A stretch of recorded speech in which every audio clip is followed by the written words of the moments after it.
ثقافت کسی بھی قوم کی پہچان سمجھی جاتی ہے۔ چترال کے لوگوں نے سینکڑوں سالوں سے اپنا ثقافت زندہ رکھا ہوا ہے۔ شادی بیاہ ہو یا کوئی کھیل اور میلہ، اس میں ضرور ثقافتی شو یعنی کلچر شو کا اہتمام کیا جاتا ہے۔ ان اوزار میں ڈھولک، ستار، شہنائی، طبلہ اور جریکین شامل ہے۔ ثقافتی شو میں ڈھولک کی تاب یا ستار کی سر پر نہ صرف جوان لوگ رقص کرتے ہیں بلکہ بوڑھے لوگ بھی بڑھ چڑھ کر اس میں حصے لیتے ہیں۔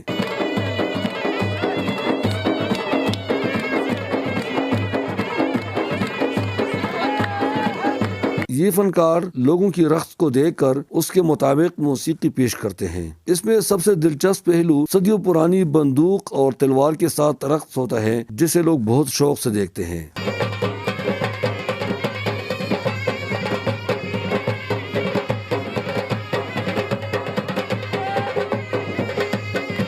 قیاس محمود پچھلے 10 سالوں سے شہنائی بجاتا ہے۔ ان کا کہنا ہے کہ میں اپنے فن کے ذریعے پوری دنیا کو امن کا پیغام دینا چاہتا ہوں۔ پچھلے 10 سالوں سے ہم یہ فن کر رہا ہے۔ میں اپنے بھائی کا متاثر ہو کر یہ فن کر رہا ہوں، اور اس سے زیادہ ہم کیا کہنا چاہیں گے۔ ہم اپنے فن کے ذریعے میں پورا دنیا کو امن کا پیغام دینا چاہتا ہوں۔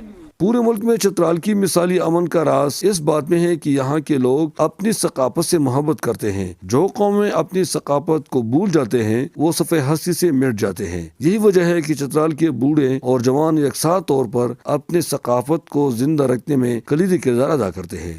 احمد زادہ گل محمد فاروقی، چترال۔